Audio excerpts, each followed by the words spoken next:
celibacy or celibate life or consecrated life is a supernatural life in the natural world. It is a supernatural life in the natural world to bring down supernatural grace into the natural world in abundance, so that natural world may not be distorted, disturbed and destroyed by unnatural or evil powers. ഈ സ്വാഭാവിക ലോകം പൈശാചിക ശക്തികളാൽ ഉപദ്രവിക്കപ്പെട്ട് പീഡിപ്പിക്കപ്പെട്ട് നശിപ്പിക്കപ്പെടാതെ ഇരിക്കാൻ വേണ്ടി ചില വ്യക്തികളെ സ്വാഭാവിക ലോകത്ത് അതിസ്വാഭാവികമായ ജീവിതം നയിക്കാൻ വേണ്ടി വിളിച്ചുയർത്തുകയാണ് ദൈവം. ആ വിളി കിട്ടിക്കഴിഞ്ഞാൽ അതിനോട് ചേർന്നുള്ള വരം കിട്ടും. വിളിയൊന്ന്, ആ വിളിയുടെ കൂടെ ഒരു വരം കിട്ടും. വിളി കിട്ടിക്കഴിയുമ്പോൾ ആ വിളിയോട് ഞാൻ പ്രത്യുത്തരിച്ച് കഴിയുമ്പോഴാണ് വിളി വരമായിട്ട് മാറുന്നത്. അപ്പോൾ പൗരോഹിത്യം എന്ന് പറയുന്ന ഒരു വരമാണ്, സന്യാസം എന്ന് പറയുന്ന ഒരു വരമാണ്. അപ്പോൾ പൗരോഹിത്യ വരവും സന്യാസവരവും ഇത് അടിസ്ഥാന വരങ്ങൾ 3 പൗരോഹിത്യം, സന്യാസം, കുടുംബജീവിതം. ഒരു പുരുഷന്, ഒരു പുരോഹിതൻ ലോകത്തിലുള്ള എല്ലാ സ്ത്രീകളും അമ്മയോ പെങ്ങളോ മകളോ ആകുന്നു. ഒരു സന്യാസിനിക്ക്, കന്യാസ്ത്രീക്ക് ലോകത്തിലുള്ള എല്ലാ പുരുഷന്മാരും അപ്പനോ മകനോ ബ്രദറോ ആയിട്ട് മാറുന്നു, ആങ്ങളയോ ആയിട്ട് മാറുന്നു. എന്ന കുടുംബജീവിതത്തിൽ വ്യത്യാസമുണ്ട്. വിവാഹിതനായ വ്യക്തിയുടെ ഭാര്യ അവളെ മറ്റൊരാളെ പോലെയല്ല കാണേണ്ടത്. മറ്റ് ലോകത്തിലുള്ള കോടിക്കണക്കിന് ജനങ്ങൾ ആരെയും ഈ ഭാര്യയെ കാണുന്ന പോലെ കാണാനും പാടില്ല. അപ്പൊ ഇതിന് എങ്ങനെയാണ് ഈ വരം കിട്ടേണ്ടത്? ശൈശവത്തിലും ബാല്യത്തിലും കൗമാരത്തിലും ജീവിച്ച് നമ്മൾ കടന്നു വരുന്നതനുസരിച്ച് നമ്മിൽ കൗമാരത്തിലേക്ക് പ്രവേശിക്കുമ്പോൾ ലൈംഗികത ഉണരും, ഹോർമോൺസ് പ്രവർത്തിക്കും. അടുത്ത കാലത്ത് ഒരു വളരെ പ്രധാനപ്പെട്ട ഒരു ശാസ്ത്രീയ പഠനത്തെക്കുറിച്ച് ഉള്ള രേഖകൾ എനിക്ക് കിട്ടി. അമേരിക്കൻ ന്യൂജേഴ്സി റട്ഗേഴ്സ് സർവകലാശാലയിലെ doctor Helen Fisher, London university കോളേജിലെ ഗവേഷകരായിരുന്ന സമീർ സെയ്ഖി, ആൻഡ്രിയാസ് ബർട്ടൽസ്, ഈ 3 പേരുടെ ഗവേഷണത്തിൻ്റെ ഫലങ്ങളാണ് the chemistry of love, why do we love എന്ന ആ ഗവേഷണത്തിൻ്റെ പ്രബന്ധത്തിൻ്റെ പേര് പുറത്തു വന്നിരിക്കുന്നത്. The nature of love, why do we love, the chemistry and nature of love. അപ്പോൾ ഞാനിതിനെക്കുറിച്ച് പഠിക്കാനിട വന്നത്, വളരെ വിശുദ്ധമായ ജീവിതം നയിക്കുന്ന ചില പെൺകുട്ടികൾ പെട്ടെന്ന്, കൂടുതൽ അങ്ങനെയുള്ളവരാണ് ആൺകുട്ടികളും, അവരുടെ കൗമാര യൗവന പ്രായത്തിൽ അവിഹിതമായ ബന്ധങ്ങളിൽ ഏർപ്പെട്ട് മാമോദീസ സ്വീകരിക്കാത്ത വ്യക്തികളുമായിട്ടുള്ള അവിഹിത ബന്ധങ്ങളോട് അവരെ കല്യാണം കഴിക്കുന്ന ആ ഒരു പ്രവണത കേരളത്തിൽ വർദ്ധിച്ചു വന്നുകൊണ്ടിരിക്കുന്നു. കേരളത്തിന് പുറത്തേക്ക് പഠിക്കാൻ പോകുന്ന യുവതി യുവാക്കളുടെ ഇടയ്ക്ക് ഈ പ്രവണത വളരെയേറെ ശക്തിപ്പെട്ടു വരുന്നു.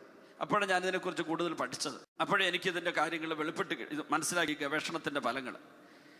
അതിനെക്കുറിച്ച് ഡോക്ടർ ഹെലൻ ഫിഷർ പറയുന്ന ഒരു കാര്യമുണ്ട്.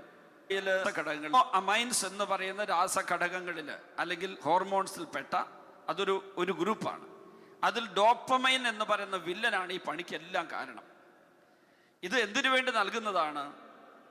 സാധാരണ വിവാഹ ജീവിതം ആരംഭിച്ചു കഴിഞ്ഞ് ഭാര്യയും ഭർത്താവും തമ്മിൽ ഇഴപിരിയാത്ത, അകന്നു പോകാത്ത, പിരിയാത്ത ഒരു ബന്ധം ഉണ്ടാക്കാൻ വേണ്ടി ദൈവം കൊടുത്തിരിക്കുന്ന ഒരു ഹോർമോണാണ് ഈ ഡോപ്പമൈൻ ഹോർമോൺ.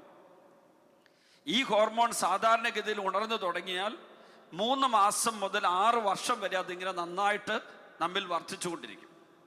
അപ്പോൾ വിവാഹം എന്ന ജീവിതത്തിലേക്ക് കൂദാശ സ്വീകരിച്ച് പ്രവേശിക്കുന്നവർക്ക് അവരുടെ ശാരീരികവും മാനസികവും ലൈംഗികവും വൈകാരികവുമായ ഒന്നാകലിന് വേണ്ടി നൽകുന്ന ഈ ഹോർമോൺ, ഈ രാസഘടകം, ഇത് അതിനു മുമ്പേ നമ്മിൽ ഉണർന്നു കഴിഞ്ഞാൽ വലിയൊരു അപകടം ഉണ്ടാക്കും.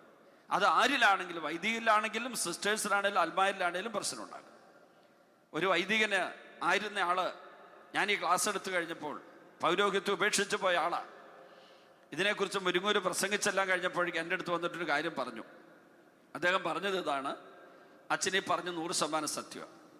ഞാൻ പുരോഹിതനായിരുന്നു, എല്ലാവരും അംഗീകരിക്കുന്ന വിശുദ്ധനായ എന്നെല്ലാവരും പറഞ്ഞിരുന്ന പുരോഹിതൻ. ഒരു വേള ഞാൻ ഒരാളുമായിട്ട് കുറച്ച് അടുത്തു. എനിക്ക് പിന്നെ അയാളെക്കുറിച്ചുള്ള ഓർമ്മകൾ മനസ്സിൽ നിറഞ്ഞു. എനിക്ക് ആ പെൺകുട്ടിയെ കാണാതിരിക്കാൻ പറ്റുന്നില്ല.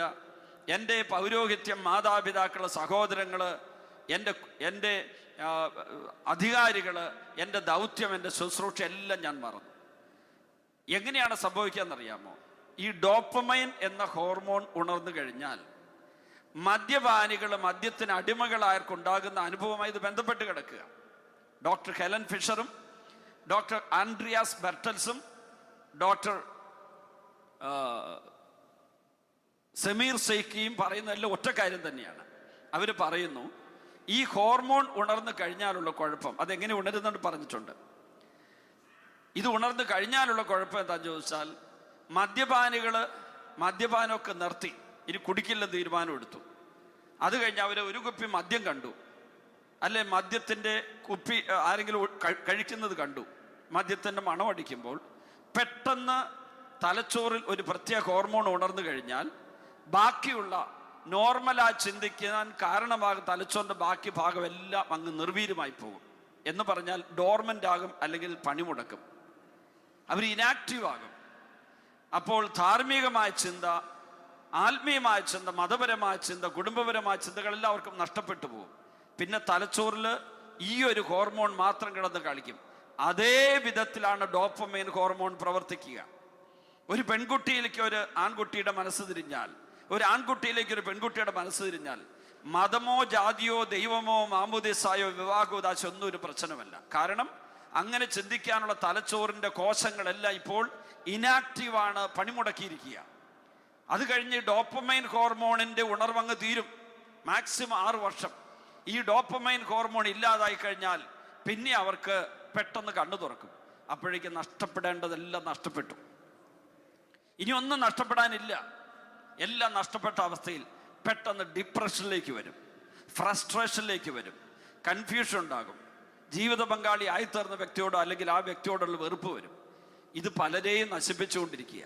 അപ്പം നമ്മൾ വളരെയേറെ കരുതലോടെ മക്കൾക്ക് വേണ്ടി പ്രാർത്ഥിച്ചുകൊണ്ടിരിക്കണം. ഏതാണ്ട് വിവാഹപ്രായത്തിൻ്റെ അവസരത്തിൽ മാതാപിതാക്കളുടെ അറിവോടുകൂടിയ ഒരു ജീവിത പങ്കാളിയെ കണ്ടെത്തലിലേക്ക് യൂത്തിന് പ്രവേശിക്കാം. അതിന് മാതാപിതാക്കൾ തന്നെ കണ്ടെടുത്തോളം നിർബന്ധമൊന്നും ഇല്ല എന്ന് തന്നെ ഞാൻ പറയുക. ആ മക്കൾക്ക് അവരുടെ ജീവിത പങ്കാളി ആകാനുള്ള വ്യക്തി ഇന്നയാളാണെന്നൊരു തോന്നൽ വന്നാൽ ആദ്യം പോയി പറയേണ്ട മാതാപിതാക്കളോട്. മാതാപിതാക്കൾ അറിഞ്ഞു കഴിഞ്ഞാൽ നമുക്ക് ആലോചിക്കാം എന്നുള്ള ഒരു പ്രതികരണത്തോടു കൂടി ഒറ്റയടിക്ക് പൊട്ടിത്തെറിച്ച് ബഹളം ഉണ്ടാക്കരുത്. ശാന്തമായി പ്രതികരിച്ചിട്ട് ആലോചിക്കാമെന്ന് പറയുക. നന്നായി പ്രാർത്ഥിച്ചുകൊണ്ടിരിക്കുക. എന്നിട്ട് മക്കളെ നമ്മൾ നമ്മുടെ മടിയിൽ തന്നെ സൂക്ഷിക്കണം. ആ സമയത്ത് നമ്മുടെ നെഞ്ചോട് ചേർത്ത് പിടിക്കണം. അമ്മ തന്നെ മകളെ പൊതിയണം, അപ്പൻ മകനെ പൊതിഞ്ഞു പിടിക്കണം. എന്നിട്ട് അവരോട് സംസാരിച്ചുകൊണ്ടിരിക്കണം. ഒറ്റയടിക്ക് പൊട്ടിത്തെറിച്ച് ബഹളം ഉണ്ടാക്കി അവരെ വെട്ടിമുറിച്ചു കഴിഞ്ഞാൽ പിന്നെ അവര് രഹസ്യമായി പിയർ ഗ്രൂപ്പുകളിൽ വെച്ച് അവരുടെ ബന്ധങ്ങൾ തുടരുകയും എന്നിട്ട് ഇവർ അങ്ങോട്ടും ഇങ്ങോട്ടും അഡ്ജസ്റ്റ്മെന്റിൽ എല്ലാത്തുള്ള മ്ലേച്ഛതകൾ മുഴുകും. പിന്നീട് അതിനോട് ചേർന്നുള്ള കൊലപാതകങ്ങൾ, അബോർഷൻ പോലുള്ള നടക്കും. വളരെയേറെ കരുതലുള്ളവരായിരിക്കണം മാതാപിതാക്കളും മുതിർന്നവരും ആ കാലഘട്ടത്തിൽ. അതുപോലെ മുതിർന്നവർക്ക് ജ്യേഷ്ഠൻ, ചേച്ചി, ആങ്ങള അല്ലെങ്കിൽ ബ്രദർ, അവരിൽ നിന്നുള്ള നല്ല സ്വാധീനം, വിവാഹിതരായ മൂത്ത സഹോദരങ്ങളിൽ നിന്നുള്ള സ്വാധീനവും സഹായവും സമയത്ത് വേണം. ഇവൻ ഒരു വിളി അവർക്ക് നൽകുക. മകനെ, മകളെ, എൻ്റെ സൃഷ്ടികർമ്മത്തിൽ പങ്കാളിയാകാൻ, ഒരു കുടുംബം സ്ഥാപിക്കാൻ നിങ്ങൾ എന്നോട് സഹകരിക്കാൻ തയ്യാറാണോ എന്നൊരു ചോദ്യം ദൈവം ചോദിക്കുന്നു.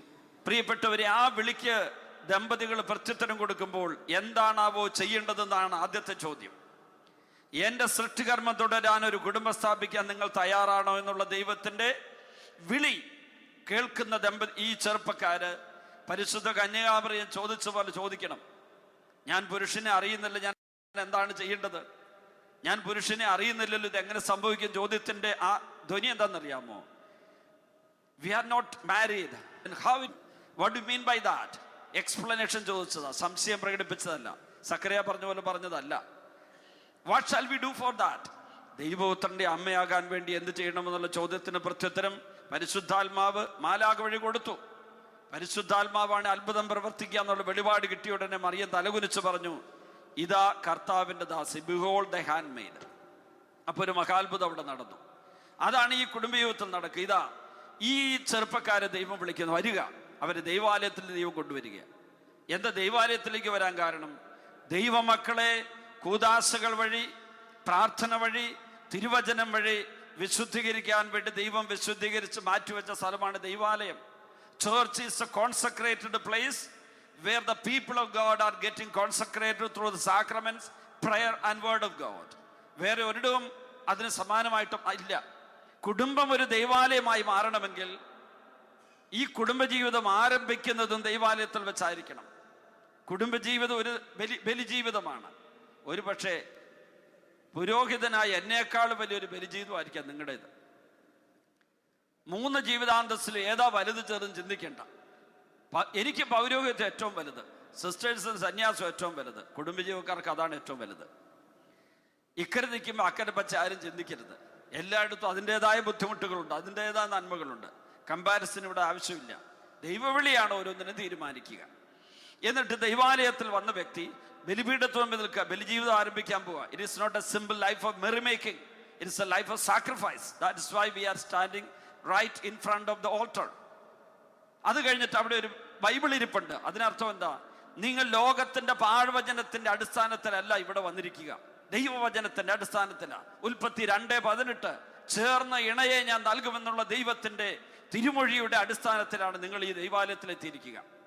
ഇതാ ദൈവം അവരോട് ചോദിച്ചു, മകനെ മകളെ, എൻ്റെ സൃഷ്ടികർമ്മം തുടരാൻ വേണ്ടി, ഒരു കുടുംബം സ്ഥാപിക്കാൻ വേണ്ടി ദമ്പതികളാകാൻ നിങ്ങൾ തയ്യാറാണോ?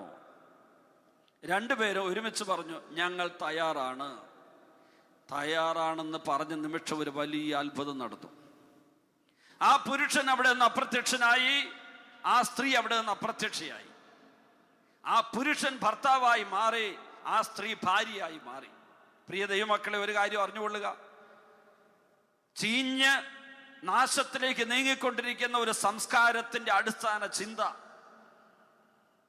യൗവനത്തിലേക്കോ കൗമാരത്തിലേക്കോ യൗവനത്തിലേക്കോ കയറുമ്പോൾ ആർക്ക് വേണമെങ്കിലും ഏത് തരത്തിലും ലൈംഗിക വേഴ്ചകൾ ഏർപ്പെടാം. അത് ചോദ്യം ചെയ്യാൻ ആർക്കും അവകാശമില്ലെന്ന് പറയുന്ന ചീഞ്ഞ സംസ്കാരത്തിന്റെ വിഷം നമ്മുടെ കുഞ്ഞുങ്ങളെ വല്ലാതെ വല്ലാതെ വല്ലാതെ നശിപ്പിക്കുന്നു. അതുകൊണ്ട് അറിഞ്ഞുകൊള്ളുക, സ്ത്രീയും പുരുഷനും തമ്മിലുള്ള ലൈംഗിക ബന്ധം ദൈവം ഒരിക്കലും അനുവദിച്ചിട്ടില്ല. പുരുഷനും തമ്മിലുള്ള ലൈംഗിക ബന്ധം ദൈവം അനുവദിച്ചിട്ടില്ല. സ്ത്രീയും തമ്മിലുള്ള ലൈംഗിക ബന്ധം ദൈവം അനുവദിച്ചിട്ടില്ല. ദൈവം അനുവദിച്ചിരിക്കുന്നത് ഭാര്യയും ഭർത്താവും തമ്മിലുള്ള ലൈംഗിക ബന്ധമാണ്. അപ്പൊ ഭാര്യയും ഭർത്താവാകുന്ന എപ്പോഴാണ്? കേട്ടോ, ഈ 2 പേരും കൂടെ നിന്നിട്ട് ഞങ്ങൾ ദമ്പതികളാകാൻ തയ്യാറാണെന്ന് പറഞ്ഞ നിമിഷത്തിൽ, ഇതാ കർത്താവിന്റെ ദാസി എന്ന് മറിയം പറഞ്ഞപ്പോൾ മറിയത്തിൽ എന്ത് അത്ഭുതം നടന്നുവോ, ആ അത്ഭുതത്തിന്റെ അതേ വിധത്തിലുള്ള അത്ഭുതത്തിന്റെ അനുഭവത്തിലേക്ക് ഇവരും വരുന്നു. 23 വർഷങ്ങൾക്ക് മുമ്പ് ഒരു മെത്രാന്റെ മുമ്പിൽ ഞാൻ മുട്ടുകുത്തി പൗരോഹിത്യ പട്ടം സ്വീകരിച്ചപ്പോൾ അതുവരെ എനിക്ക് കിട്ടാതിരുന്ന പുതിയൊരു കൃപ, പുതിയൊരു വരം എന്നിൽ വന്ന് നിറഞ്ഞു. അതെന്താണെന്നറിയാമോ? ദൈവത്തിന്റെ മാതൃത്വവും പിതൃത്വം എന്നിൽ വന്ന് നിറഞ്ഞു. ദൈവത്തിന്റെ മാതൃത്വത്തിന്റെയും പിതൃത്വത്തിന്റെയും വിശുദ്ധമായ അഭിഷേകം കിട്ടിയതോടുകൂടി, എൻ്റെ പൗരോഹിത്യത്തിന്റെ വരവെന്നിൽ നിറഞ്ഞതോടുകൂടി എനിക്കൊരു സ്ത്രീയെ കൂടാതെ സന്തോഷത്തോടെ ആനന്ദത്തോടെ ജീവിക്കാൻ പറ്റും. ഒരു സന്യാസിനി 3 വ്രതങ്ങളിലൂടെ ദൈവത്തിന്റെ മാതൃത്വത്തിന്റെയും പിതൃത്വത്തിന്റെയും അഭിഷേക നിറവിലേക്ക് വരുമ്പോൾ ഒരിക്കലും ഒരു പുരുഷനൊത്തുള്ള ശാരീരികമായ ബന്ധത്തിന്റെ ജീവിതത്തിന്റെ ആനന്ദമില്ലാതെ തന്നെ പൂർണ്ണമായ ദൈവൈക്യത്തിന്റെ ആനന്ദത്തിന്റെ അഭിഷേകത്തിലേക്ക് ഉയരാൻ പറ്റും. ഇതാ ഇവിടെ ഈ പുരുഷനും സ്ത്രീയും നിൽക്കുക. ആ പുരുഷൻ ദൈവത്തിന്റെ പിതൃത്വത്താൽ നിറഞ്ഞു, ആ സ്ത്രീ ദൈവത്തിന്റെ മാതൃത്വത്താൽ നിറഞ്ഞു. അപ്പൊ ഈ പുരുഷൻ ദൈവത്തിന്റെ പിതൃത്വത്താലും ഈ സ്ത്രീ ദൈവത്തിന്റെ മാതൃത്വത്താലും നിറഞ്ഞതോടുകൂടി വിവാഹം എന്ന കൂദാശയിലൂടെ അതുവരെ ഒരു പുരുഷനും സ്ത്രീക്കും ഇല്ലാതിരുന്ന അതിസ്വാഭാവികമായ അഭൗമികമായ ദൈവികമായ ഒരു തലത്തിലേക്ക് അവർ ഉയർത്തപ്പെട്ടു. ദമ്പതികള് ദാമ്പത്യ ജീവിതത്തിന്റെ വിശുദ്ധ പദവിയിലേക്ക് ഉയർത്തപ്പെടുമ്പോൾ ഈ സ്ത്രീയും പുരുഷനും ദൈവത്തിന്റെ പിതൃത്വത്താലും മാതൃത്വത്താലും നിറയുന്നതോടുകൂടി ഒരു വലിയ അത്ഭുതം നടന്നു കഴിഞ്ഞു. പുതിയൊരു വരം അവർക്ക് കിട്ടിക്കഴിഞ്ഞു, കുടുംബജീവിതത്തിന്റെ വിശുദ്ധമായ വരം. അതോടുകൂടി ഈ ഭർത്താവിന്റെ ആത്മാവിലേക്ക് പുതിയൊരു അഗ്നിപ്രവാഹം, ദൈവത്തിന്റെ കൃപയുടെ പ്രവാഹം വന്നു തുടങ്ങി. സ്ത്രീയുടെ ആത്മാവിലേക്ക് വന്നു. അത് ദാമ്പത്യ സ്നേഹത്തിന് വേണ്ടിയുള്ള പുതിയൊരു കൃപയാണ്. അതുവരെ അവർക്ക് കിട്ടാതിരുന്ന ഒരു കൃപ. ഈ കൃപ ഈ ഭർത്താവിന്റെ ആത്മാവിൽ നിറഞ്ഞു കഴിയുമ്പോൾ അത് ഭർത്താവിൻ്റെ ആത്മാവിൽ നിന്ന് ഭാര്യയുടെ ആത്മാവിലേക്ക് പ്രവഹിക്കാൻ തുടങ്ങി. ഭാര്യയുടെ ആത്മാവിൽ നിന്ന് ഭർത്താവിൻ്റെ ആത്മാവിലേക്ക് പ്രവഹിക്കാൻ തുടങ്ങി. ഈ ദാമ്പത്യ സ്നേഹത്തിൻ്റെ അങ്ങോട്ടും ഇങ്ങോട്ടുള്ള ഒഴുക്കിൻ്റെ വിശുദ്ധിയിൽ നിന്നാണ് പ്രിയപ്പെട്ടവരെ കുഞ്ഞ് ജനിക്കേണ്ടത്. അല്ലെങ്കിൽ എന്ത് സംഭവിക്കും? അഭിഷേകത്തിൻ്റെ നിറവില്ലാത്ത പുരുഷനും സ്ത്രീയും ജഡത്തിൻ്റെ ഒന്നാകലൂടെ കുഞ്ഞിനെ ജനിപ്പിച്ചാൽ യോഹന്നാൻ 3:6 ദുരന്തം ഉണ്ടാകും. ജഡത്തിൽ ജനിക്കുന്ന ജഡമുണ്ടാകും.